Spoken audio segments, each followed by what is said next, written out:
Okay. So Brock, as I promised on the video, The Atheist Fail, this is my video response to that. First, I want to talk about Aquinas.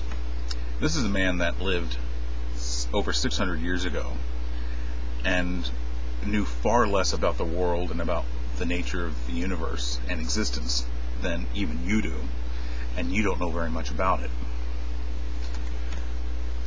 And you actually think that he, coming from that time period, knowing nothing about the nature of time, about the real nature of time, knowing nothing about things like quantum mechanics, that he actually came up with a good argument? Well, actually he didn't, even then.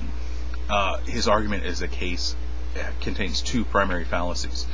The first one is, and if you go in order, everything in the universe has a cause. That's just begging the question, does everything in the universe have a cause? He couldn't know. We can't know. So you're begging the question there. Secondly, there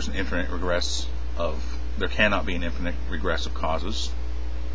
Again, we'll let that one go. And the final one, this is the special pleading fallacy. Therefore, there must have been an first uncaused cause.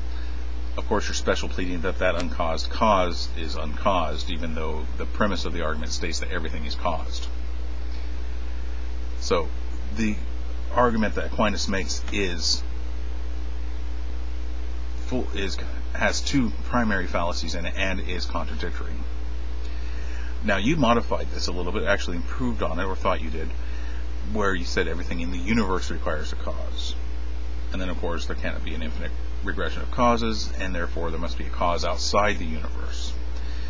Well, you're begging the question as well, does everything in the universe require a cause? You're begging the question as to, is there anything outside the universe, and what does it, and then of course we can get into the whole concept of what does it mean to be outside the universe.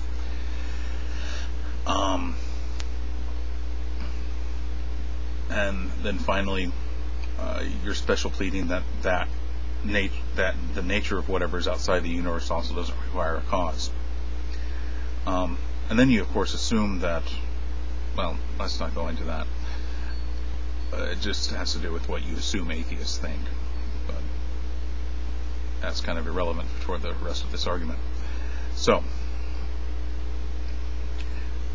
full of fallacy, full of fail. Your argument, your modification of Aquinas' argument and his original argument.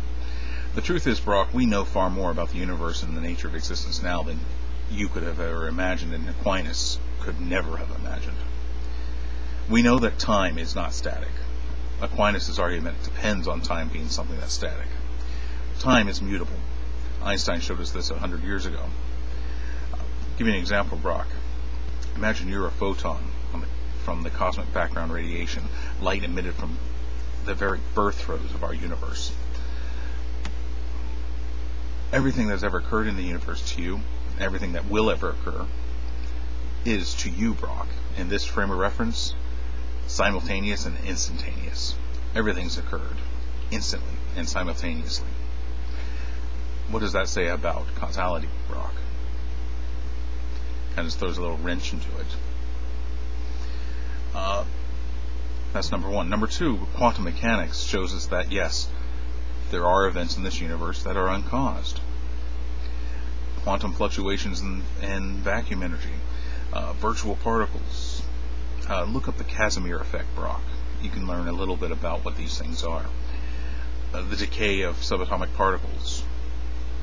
The decay is governed by specific forces, but the cause of the decay is uncaused. It simply happens as a probability, etc., etc. I can go on with these. Quantum tunneling. I could keep going. These are uncaused events in our universe, Brock. True, they happen in the quantum world. They don't happen in the macro world. But they do occur. And if you take a look at the history of the universe is expanding. This is unequivocal. This is incontrovertible. The universe had to have been smaller at a point in the past, and even smaller then at a greater point in the past. Once you get small enough, Brock, quantum mechanics takes over. The universe, and this fits with physics is a quantum fluctuation in a four-dimensional brain from the bulk.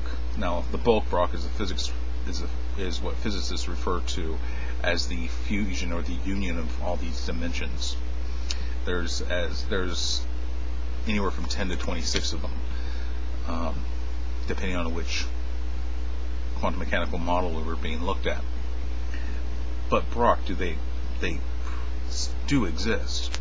They would have to, otherwise quantum mechanics wouldn't work, and we wouldn't have a description of the very small world that we use on a daily basis in our technologies.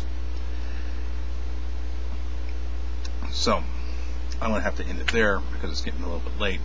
But Brock, I have two challenges for you. Number one, before you make another video that has an argument in it, research that argument. Make sure it hasn't been refuted before.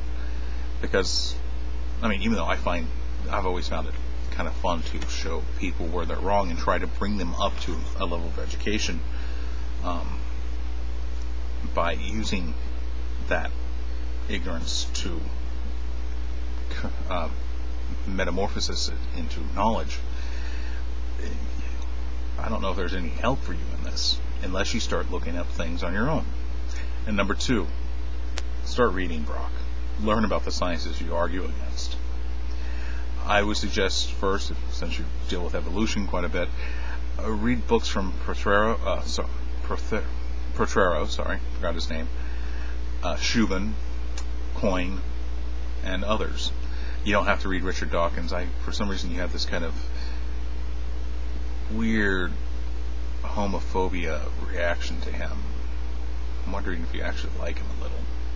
But you don't have to read him. There's plenty of other books out there. And actually, Dawkins he writes some interesting stuff on evolution, but he doesn't write the truly interesting stuff on evolution.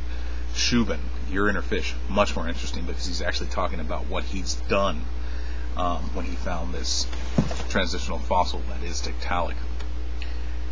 So, Brock, take on that challenge. 2 parts.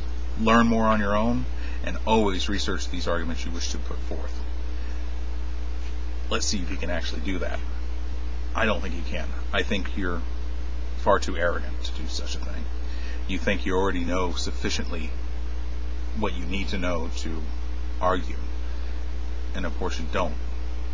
Because, well, your arguments all fall apart under examination. Oh well.